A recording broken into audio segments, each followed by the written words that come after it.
یہ چہرہ، یہ داستان اور یہ تلوار، اس نے دنیا بھر کے دلوں کو مسخر کیا، اور خاص طور پر پاکستان کے دلوں کو۔ یہ ہم ہی تھے جنہوں نے 5 سیزنز میں 448 اقساط تک ارطغرل کے ساتھ ہنسے، روئے، اس کی کامیابیوں پر خوشیاں منائیں اور بامسی اور ترگت کی رفاقت پر ناز کیا۔ یہ محض ایک ڈرامہ نہیں تھا، یہ ایک دیوانگی تھی، یہ ایک جذبہ تھا۔ لیکن اگر میں آپ سے کہوں کہ جو کچھ آپ نے دیکھا اس کا بڑا حصہ تاریخ میں سرے سے موجود ہی نہیں ہے، تو جی ہاں، یہی حقیقت ہے۔ جس ارطغرل کو ہم جانتے ہیں وہ اسکرین پر تخلیق کیا گیا کردار ہے۔ تاریخ کے اوراق میں وہ بس ایک دھندلا سا نام ہے، ایسا شخص جسے اصل میں کوئی پوری طرح نہیں جانتا۔ تو سوال یہ بنتا ہے کہ تاریخ ارطغرل کے ذکر میں اتنی خاموش کیوں ہے؟ کیا وہ واقعی اتنا بڑا تھا، یا پھر اس کی کہانی بعد میں کسی نے اپنے فائدے کے لیے سواری؟ اور اگر ارطغرل حقیقت میں تھا تو وہ آخر تھا کون؟ کہاں سے آیا؟ اور اس نے ایسا کیا کیا جس نے دنیا کی سب سے طاقتور سلطنت عثمانی سلطنت کی بنیاد رکھ دی؟ آئیے آج اسکرین کی روشنی سے آگے چلتے ہیں اور اصل ارطغرل کا سامنا کرتے ہیں۔ سبسکرائب کریں اور ہمارے ساتھ شامل ہوں ایک ایسی کہانی میں جو بظاہر مشکل ہے لیکن اثر میں کہیں زیادہ گہری ہے، کیونکہ اکثر سچ فکشن سے کہیں زیادہ حیران کن ہوتا ہے۔ ارطغرل کی اصل دنیا سیریز میں دکھائی گئی دنیا جیسی ہرگز نہیں تھی، نہ سجے ہوئے خیمے، نہ چمکتے لباس، نہ ہر وقت کی ضیافتیں، اور نہ ہی ان ضیافتوں میں ہر کسی کے لیے الگ چمچ۔ ہرگز نہیں۔ جس زمانے میں ارطغرل نے آنکھ کھولی اور جوانی تک پہنچا، وہ انسانی تاریخ کے سب سے ہولناک ادوار میں شمار ہوتا ہے۔ آپ اسے تباہی کا زمانہ کہہ سکتے ہیں۔ شاید اسی وجہ سے اس ڈرامے کا نام رکھا گیا دریلش، یعنی قیامت کے بعد کی زندگی۔ یہ 13ویں صدی کا زمانہ تھا، اور پوری مسلم دنیا، خاص طور پر وسطی ایشیا کے ترک خطے، ایک ہولناک طوفان کی زد میں آ چکے تھے، جس کا نام تھا منگول۔ چنگیز خان اور اس کی نسل دنیا پر اس طرح ٹوٹ پڑی جیسے کوئی آفت نازل ہو گئی ہو۔ وہ عام انسان نہیں تھے، وہ موت کے سوداگر تھے۔ جس شہر سے وہ گزرے وہ شہر ملبے میں بدل گیا، جس دریا سے وہ گزرے اس کا پانی لہو سے لال ہو گیا۔ علم اور تہذیب کے عظیم مراکز بخارا، سمرقند، خوارزم، مرو، یہاں تک کہ بغداد، سب منگول یلغار کا شکار بن گئے۔ لاکھوں مسلمان یوں قتل کیے گئے جیسے کوئی چیز کاٹ دی جاتی ہو۔ اس قیامت سے بچنے کے لیے وسطی ایشیا کے لوگ جان بچا کر مغرب کی سمت نکل پڑے۔ مگر مغرب میں کیا تھا؟ کوئی محفوظ ٹھکانہ؟ کوئی طاقتور مسلم ریاست؟ بالکل بھی نہیں۔ وہاں بھی حالات بکھر چکے تھے۔ مشرق وسطیٰ میں یورپ سے آنے والے صلیبی تباہی پھیلا رہے تھے، اور آج کے ترکی کا علاقہ یعنی اناتولیا 2 کمزور طاقتوں کے درمیان دبا ہوا تھا۔ ایک جانب سلجوق روم تھے، ترک ہونے کے باوجود جو اپنی پرانی شان کھو بیٹھے تھے۔ دوسری جانب بازنطینی سلطنت تھی، ایک قدیم عیسائی قوت جو زوال کے آخری مرحلے میں تھی۔ صلیبی جنگوں نے دونوں کو نڈھال کر دیا تھا، اور ان کا انجام قریب آ چکا تھا۔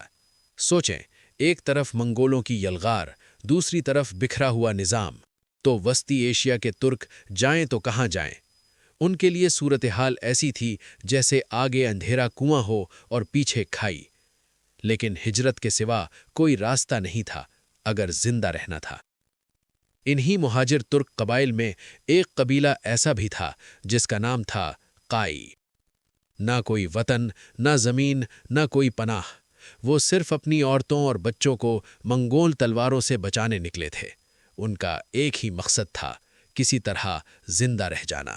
اس قبیلے کی قیادت کر رہا تھا سلیمان شاہ۔ اس پورے قافلے میں صرف 400 خاندان شامل تھے۔ جی ہاں، محض 400 خاندان۔ ایک طرف لاکھوں پر مشتمل منگول لشکر، دوسری طرف صلیبی اور بازنطینی طاقتیں، اور بیچ میں یہ معمولی سا قبیلہ۔ عقل تو یہی کہتی ہے کہ یہ قبیلہ کب کا مٹ چکا ہوتا، مگر تاریخ میں اکثر عقل ہار جاتی ہے۔ مایوسی کے اس اندھیرے میں، تباہی کے اس دور میں، ایک غیر معروف شخص نے ایسا بیج بو دیا جس نے ناممکن کو حقیقت بنا دیا۔ اس شخص کا نام تھا ارطغرل، سلیمان شاہ کا فرزند۔ مگر کون سا ارطغرل، حقیقی تاریخ والا یا اسکرین پر دکھایا گیا؟ اصل سچ کیا ہے؟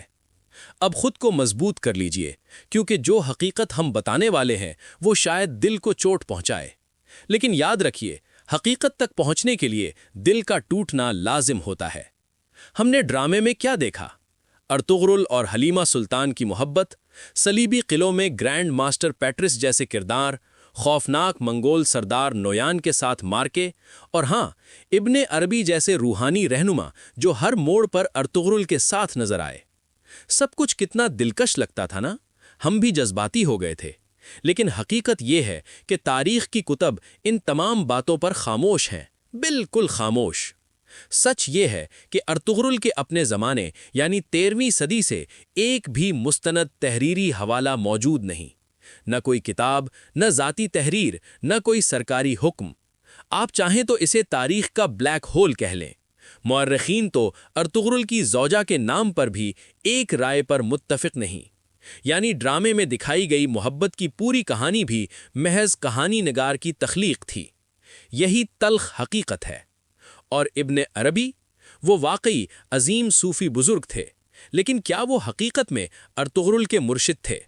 وہ 1240 میں وفات پا گئے، جبکہ ارطغرل کا دور اثر اس کے بعد شروع ہوا۔ کوئی تاریخی ثبوت نہیں کہ ان دونوں کی ملاقات کبھی ہوئی بھی ہو۔ نویان اور ٹیمپلرز کچھ حقیقی کرداروں سے متاثر تو تھے، لیکن ارطغرل کے ساتھ ان کی جنگیں زیادہ تر کہانی تھیں۔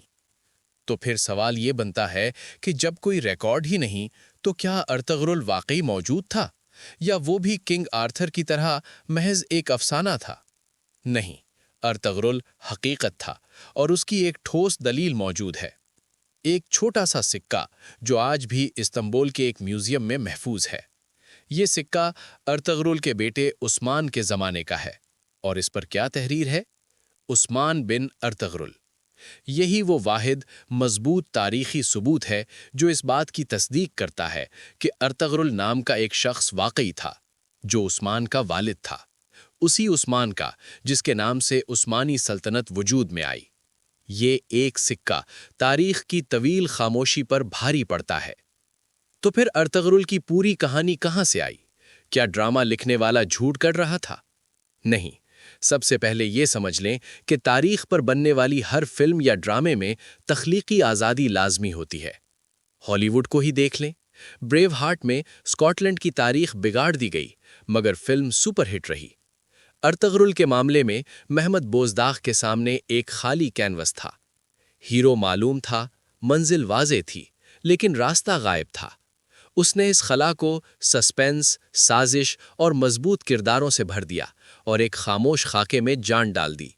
یہی اصل حقیقت ہے۔ ارطغرل کوئی سلطان نہیں تھا، وہ کسی بڑے لشکر کا سپہ سالار نہیں تھا، وہ صرف ایک چھوٹے قبیلے کا سردار تھا جو زندہ رہنے کی کوشش کر رہا تھا۔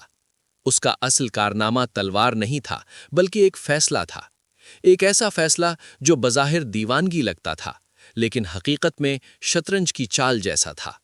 وہ شمال مغرب کی طرف بڑھا، بازنطینی سرحد کے قریب، اور وہیں سے تاریخ نے نیا رخ لیا۔